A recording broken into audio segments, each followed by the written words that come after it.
Hello, everyone, and welcome to the start of a new series, one which I will be calling Strange Short Stories, or Spooky Short Stories. I haven't decided yet. So, in this series, we shall be visiting short stories from all over the world and far into the past. Well, not super far into the past, but early 20th century, late 19th century stories, Anyway, as I was saying, I shall be reading these stories out to you, and I hope you'll be enjoying them. For tonight's story, the first one is The Silver Key by HP Lovecraft. When Randolph Carter was 30, he lost the key to the Gate of Dreams. Prior to that time, he had made up for the prosiness of life by nightly excursions to strange and ancient cities beyond space, and lovely, unbelievable gardenlands across ethereal seas. But as middle age hardened upon him, he felt these liberties slipping away little by little, until at last he was cut off altogether. No more could his galleys sail up the river Rucranos past the gilded spires of Thran, or his elephant caravans tramp through perfumed jungles in Cled, where forgotten palaces with veined ivory columns sleep lovely and unbroken under the moon. He had read much of things as they are, and had talked with too many people. Well-meaning philosophers had taught him to look into the logical relations of things and analyze the processes which shaped his thoughts and fancies. Wonder had gone away, and he had forgotten that all life is only a set of pictures in the brain, among which there is no difference betwixt those born of real things and those born of inward dreamings, and no cause to value the one above the other. Custom had dinned into his ears a superstitious reverence for that which tangibly and physically exists, and had made him secretly ashamed to dwell in visions. Wise men told him his simple fancies were inane and childish, and he believed it, because he could see that they might easily be so. What he failed to recall was that the deeds of reality are just as inane and childish, and maybe even more absurd, because their actors persist in fancying them full of meaning and purpose, as the blind cosmos grinds aimlessly on from nothing to something, and from something back to nothing once again, neither heeding nor knowing the wishes or existence of the minds that flicker for a second now and then in the darkness. They had chained him down to the things that are, and had then explained the workings of those things till mystery had gone out of the world. When he complained and longed to escape into the twilight realms where magic moulded all the little vivid fragments and prized associations of his mind into vistas of breathless expectancy and unquenchable delight, they turned him instead towards the new-found prodigies of science, bidding him find wonder in the atom's vortex and mystery in the sky's dimensions. And when he had failed to find those boons in things whose laws are known and measurable, they told him he lacked imagination, and was immature because he preferred dream illusions to the illusions of our physical creations. So Carter had tried to do as others did, and pretended that the common events and emotions of earthly minds were more important than the fantasies of rare and delicate souls. He did not dissent when they told him the animal pain of a stuck pig or dyspeptic ploughman in real life is a greater thing than the peerless beauty of Narath, with its 100 carven gates and domes of Chalcedony, which he dimly remembered from his dreams, and under their guidance he cultivated a painstaking sense of pity and tragedy. Once in a while, though, he could not help seeing how shallow, fickle, and meaningless all human aspirations are, and how emptily our real impulses contrast with those pompous ideals we profess to hold. Then he would have recourse to the polite laughter they had taught him to use against the extravagance and artificiality of dreams, for he saw that the daily life of our world is every inch as extravagant and artificial, and far less worthy of respect because of its poverty in beauty and its silly reluctance to admit its own lack of reason and purpose. In this way he became a kind of humorist, for he did not see that even humor is empty in a mindless universe devoid of any true standard of consistency or inconsistency. In the first days of his bondage he had turned to the gentle churchly faith endeared to him by the naive trust of his fathers, for thence stretched mystic avenues which seemed to promise escape from life. Only on closer view did he mark the starved fancy and beauty, the stale and rosy triteness, and the owlish gravity and grotesque claims of solid truth which reigned awesomely and overwhelmingly among most of its professors, or feel to the full the awkwardness with which it sought to keep alive as literal fact the outgrown fears and guesses of a primal race confronting the unknown. It worried Carter to see how solemnly people tried to make earthly reality out of old myths which every step of their boasted science confuted, and this misplaced seriousness killed the attachment he might have kept for the ancient creeds had they been content to offer the sonorous rites and emotional outlets in their true guise of ethereal fantasy. But when he came to study those who had thrown off the old myths, he found them even more ugly than those who had not.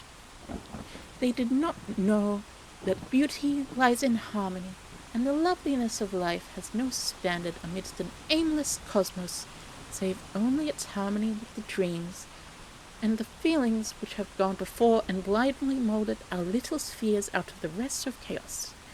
They did not see that good and evil and beauty and ugliness are only ornamental fruits of perspective, whose sole value lies in their linkage to what chance made our fathers think and feel, and whose finer details are different for every race and culture.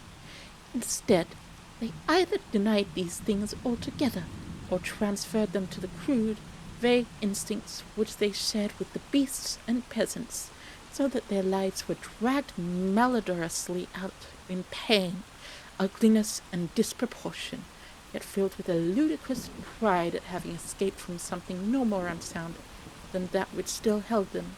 They had traded the false gods of fear and blind piety for those of license and anarchy.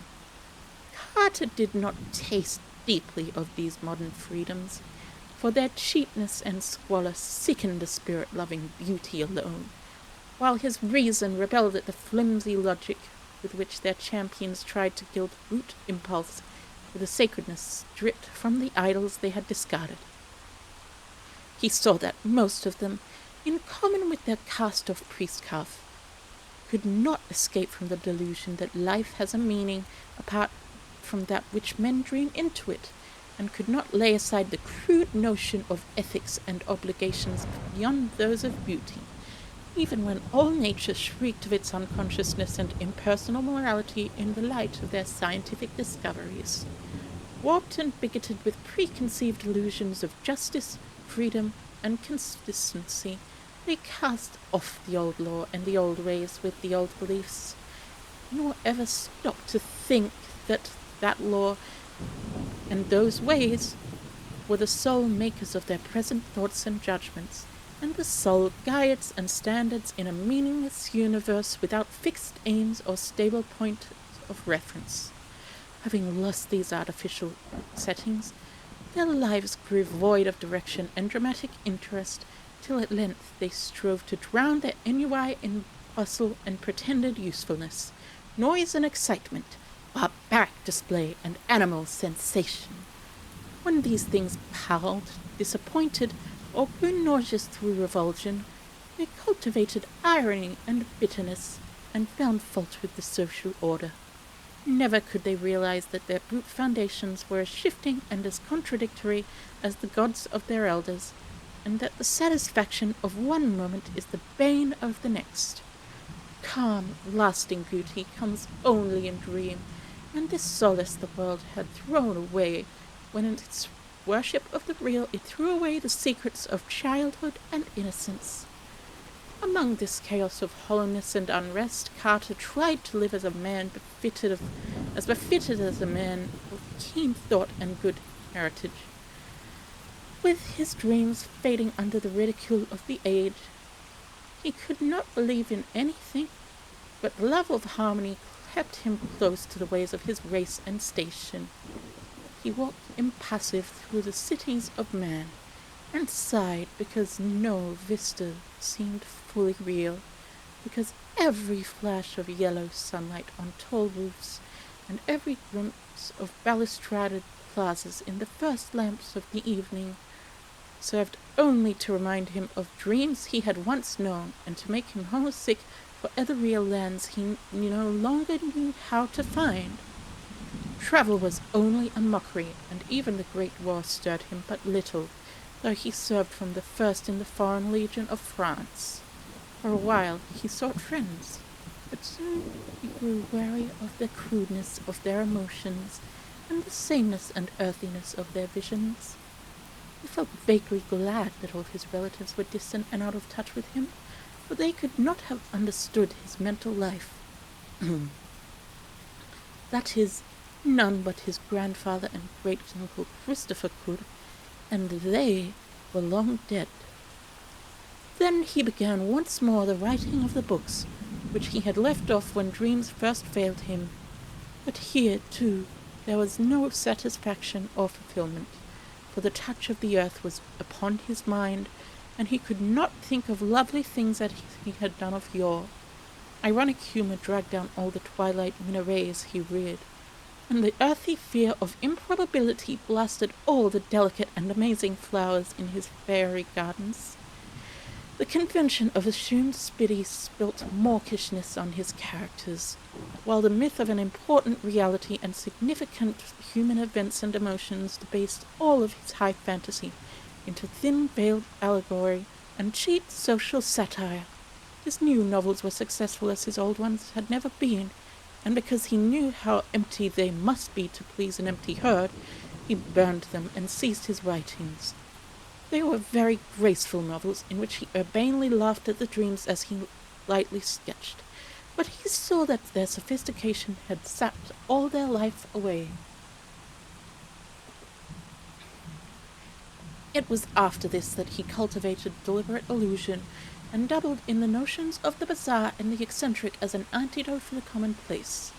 Most of these, however, soon shewed their poverty and barrenness, and he saw that the popular doctrines of occultism are as dry and as inflexible as those of science, yet without even the slender palliative of truth to redeem them. Gross stupidity, falsehood, and muddled thinking are not to dream, and form no escape from a life to a mind trained above their level. So Carter bought stranger books and sought out deeper and more terrible men of fantastic erudition, delving into arcana of consciousness that few have trod, and learning things about the secret pits of life, legend, and immemorial antiquity, which disturbed him ever afterwards. He decided to live on a rarer plane, and furnished his Boston home to suit his changing moods. One room for each, hung in appropriate colors, furnished with befitting books and objects, and provided with sources of the proper sensations of light, heat, sound, taste, and odor. Once he heard of a man in the South who was shunned and feared for the blasphemous things he had read in prehistoric books and clay tablets smuggled from India and Arabia. Him he visited, living with him and sharing his studies for 7 years, till a horror overtook them one midnight in an unknown and archaic graveyard, and only one emerged where two had entered. Then he went back to Arkham, the terrible witch-haunted old town of his forefathers in New England, and had experiences in the dark amidst the hoary willows and tottering gambrel roofs, which made him seal forever certain pages in the diary of a wild-minded ancestor. But these horrors only took him to the edge of reality, and were not of the true dream country he had known in youth, so that at 50 he despaired of any rest or contentment in a world grown too busy for beauty, and too shrewd for dream. Having perceived at last the hollowness and futility of real things, Carter spent his days in retirement, and in wistful, disjointed memories of his dream-filled youth. He thought it rather silly that he bothered to keep on living at all, and got from a South American acquaintance a very curious liquid to take him to oblivion without suffering. Inertia and force of habit, however, caused him to defer action, and he lingered indecisively among thoughts of old times, taking down the strange hangings from his walls and refitting the house as it was in his early boyhood, purple panes, Victorian furniture, and all. With the passage of time he became almost glad he had lingered, for his relics of youth and his cleavage from the world made life and sophistication seem very distant and unreal, so much so that a touch of magic and expectancy stole back into his nightly slumbers. For years those slumbers had known only such twisted reflections of everyday things as the commonest slumbers know, but now there returned a flicker of something stranger and wilder, something of vaguely awesome imminence which took the form of tensely clear pictures from his childhood days, and made him think of little inconsequential things he had long forgotten. He would often awake calling for his mother and grandfather, both in their graves a quarter of a century. Then one night his grandfather reminded him of a key. The grey old scholar, as vivid as in life, spoke long and earnestly of their ancient line, and of the strange visions of the delicate and sensitive men who composed it. He spoke of the flame-eyed crusader who learnt wild secrets of the Saracens who held him captive, and of the first Sir Randolph Carter who had studied magic when Elizabeth was queen. He spoke, too, of that Edmund Carter who had just escaped hanging in the Salem witchcraft, and who had placed in an antique box a great silver key handed down from his ancestors. Before Carter awakened, the gentle visitant had told him where to find that box, that carved oak box of archaic wonder, whose grotesque lid no hand had raised for 2 centuries. In the dust and shadows of the great attic he found it, remote and forgotten, at the back of a drawer in a tall chest. It was about a foot square, and its Gothic carvings were so fearful that he did not marvel no person since Edmund Carter had dared to open it. It gave forth no noise when shaken, but was mystic with the scent of unremembered spices. That it held a key was only a dim legend, and Randolph Carter's father had never known such a box existed. It was bound in rusty iron, and no means was provided for working the formidable lock. Carter vaguely understood that he would find within it some key to the lost gate of dreams, but of where and how to use it his grandfather had told him nothing. An old servant forced the carven lid, shaking as he did so at the hideous faces leering from the blackened wood, and at some unplaced familiarity. Inside, wrapped in a discoloured parchment, was a huge key of tarnished silver, covered with cryptical arabesques, but of any legible explanation there was none. The parchment was voluminous, and held only the strange hieroglyphs of an unknown tongue, written with an antique reed. Carter recognized the characters as those he had seen on a certain papyrus scroll, belonging to that terrible scholar of the South who had vanished one midnight in a nameless cemetery. The man had always shivered when he read this scroll, and Carter shivered now, but he cleaned the key, and kept it by him nightly in its aromatic box of ancient oak.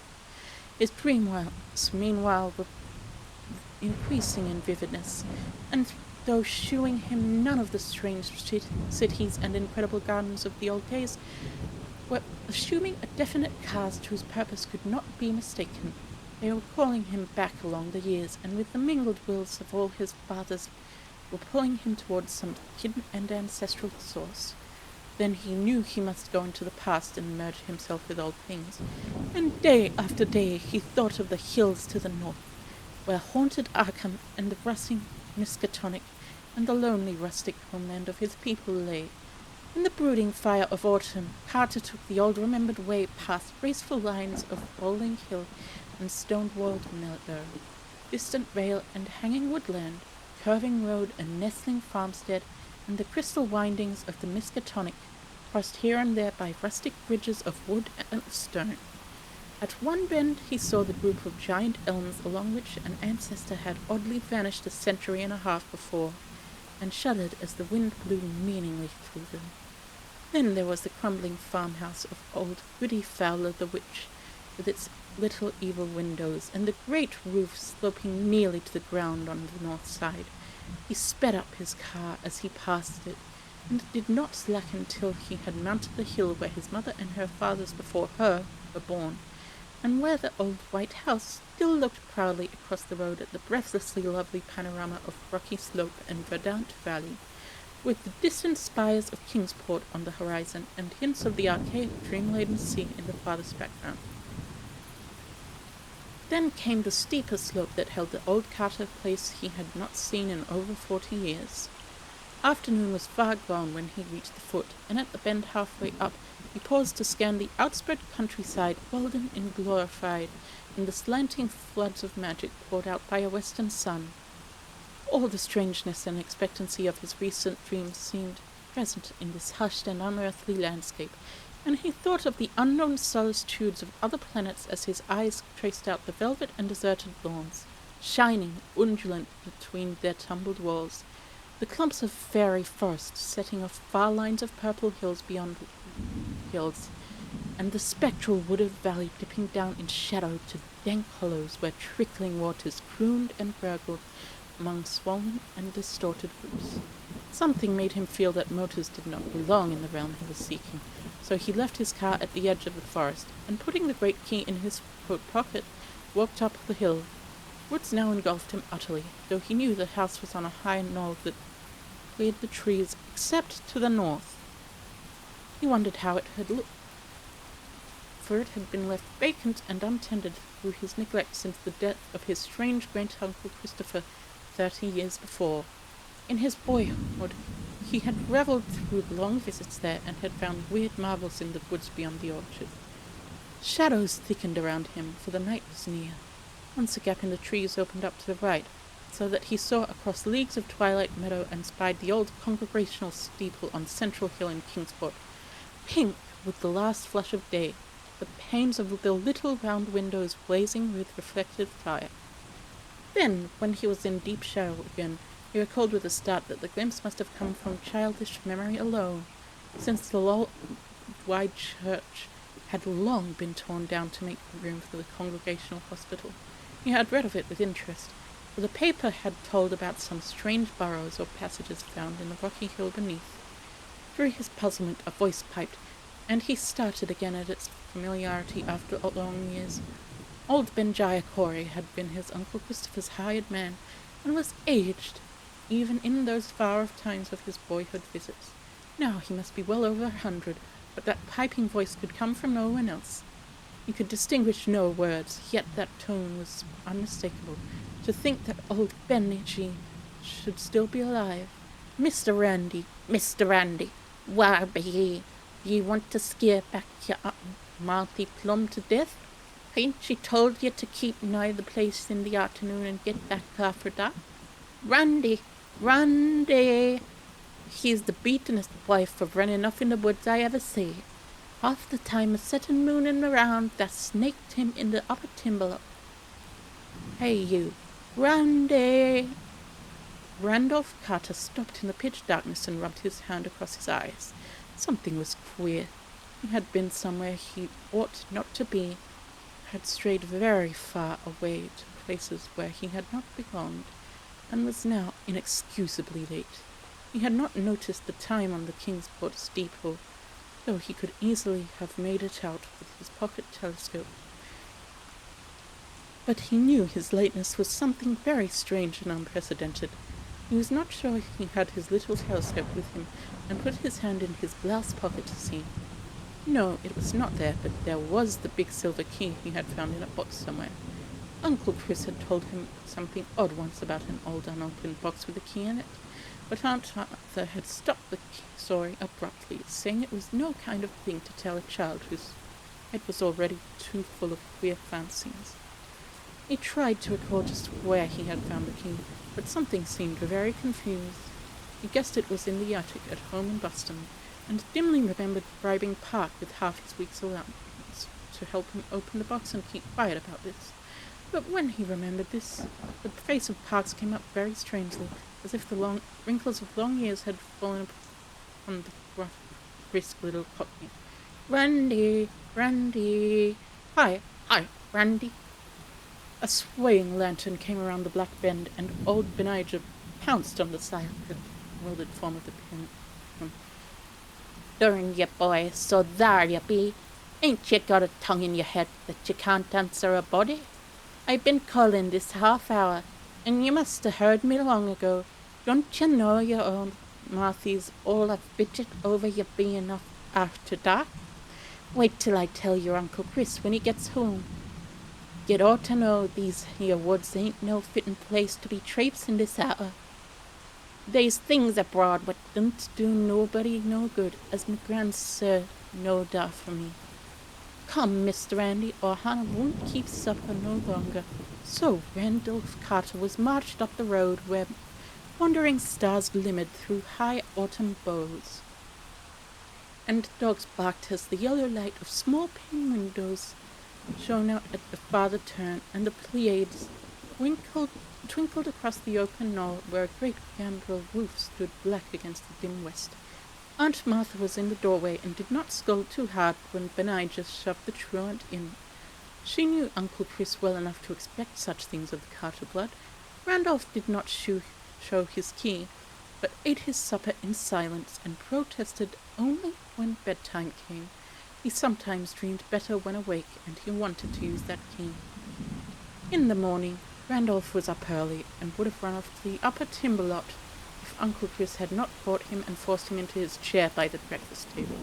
He looked impatiently around the low-pitched room with the rag carpet and exposed beams and corner posts, and smiled only when the orchard boughs scratched at the leaded panes of the rear window. The trees and hills were close to him and formed the gates of that timeless realm which was his true country. Then, when he was free, he felt in his blouse pocket for the key, and being reassured, skipped off across the orchard to the rise beyond, where the wooded hill climbed again to heights above even the treeless knoll. The floor of the forest was mossy and mysterious, and great lichened rocks rose vaguely here and there in the dim light like druid monoliths, among the swollen and twisted trunks of a sacred grove. Once in his ascent, Randolph crossed a rushing stream whose falls a little way off sang runic incantations to the lurking fauns and agapans and dryads. Then he came to the strange cave in the forest slope, the dreaded snake den which country folk shunned, and away from which Benijah had warned him again and again. It was deep, far deeper than anyone but Randolph suspected, for the boy had found a fissure in the farthermost black corner that led to a loftier grotto beyond, a haunting sepulchral place whose granite walls held a curious illusion of conscious artifice. On this occasion he crawled in as usual, lighting his way with matches built from the sitting-room match-safe, and edging through the final crevice with an eagerness hard to explain even to himself. He could not tell why he approached the farther wall so confidently, or why he instinctively drew forth the great silver key as he did so, but as he went, and when he danced back to the house that night, he offered no excuses for his lateness, nor heeded in the least the reproofs he gained for ignoring the noontide dinner already. Now it is agreed by all the distant relatives of Randolph Carter that something happened to heighten his imagination in his 10th year. His cousin, Ernest B. Aspinwall, Esquire, of Chicago, is fully 10 years his senior, and distinctly recalls a change in the boy after the autumn of 1883. Randolph had looked on scenes of fantasy that few others can have ever beheld, and stranger still were some of the qualities which he showed in relation to very mundane things. He seemed, in fine, to have picked up an odd gift of prophecy, and reacted unusually to things which, though at the time without meaning, were later found to justify the singular impressions. In subsequent decades, as new inventions, new names, and new events appeared one by one in the book of history, people would now and then recall wonderingly how Carter's had years before let fall some careless word of undoubted connection, which was then with what was then far in the future. He did not himself understand those words or know why certain things made him feel certain emotions, but fancied that some unremembered dreams must be responsible. It was as early as 1897 that he turned pale when some traveller mentioned the French town of Belleuil-en-Santerre, and friends remember it when he was almost mortally wounded there in 1916 while serving with the Foreign Legion in the Great War. Carter's relatives talk much of these things because he has lately disappeared. His old servant Parks, who for years bore patiently with his vagaries, last saw him in the morning he drove off alone in his car with a key he had recently found. Parks had helped him get the key from the old box containing it, and had felt strangely affected by the grotesque carvings on the box, and by some other odd quality he could not name. When Carter left, he had said he was going to visit his old ancestral country around Aachen.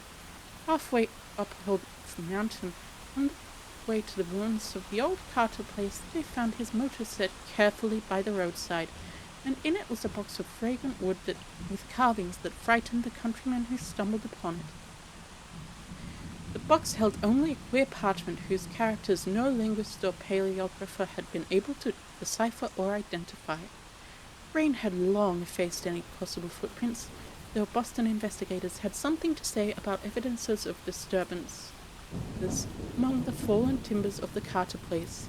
It was, they averred, as someone had groped about the ruins of no distant period.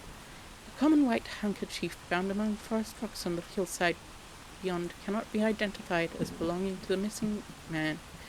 There is talk of apportioning Randolph Carter's estate among his heirs, but I shall stand firmly against this course, because I do not believe he is dead. There are twists of time and space, of vision and reality, which only a dreamer can divine, and from what I know of Carter, I think he has merely found a way to traverse these mazes. Whether or not he will come back, I cannot say. He wanted the lands of dream he had lost, and yearned for the days of his childhood. Then he found the key, and I somehow believe he was able to use it to strange advantage. I shall ask it when I see him, for I expect to meet him shortly in a certain dream city we both used to haunt. It is rumored in Ulthar, beyond the river Skye, that a new king reigns on the opal throne in Ilekvad, that fabulous town of turrets atop the hollow cliffs of glass, overlooking the twilight sea, wherein the bearded and finny Nori build their singular labyrinths. And I believe I know how to interpret this rumor. Certainly I look forward impatiently to the sight of that great silver key, for in its cryptical arabesques there may stand symbolized all the aims and mysteries of a blindly impersonal cosmos. Thank you very much for listening to this video. I hope all of you enjoyed it, and I hope you have a wonderful day or night or evening or midday or lunch or dinner, whatever you're going to do after this. I hope you have a wonderful thing at that. Now, it's time for me to go, but first off, the moral of the story appears to be dreams can take you back in time. Alright, later.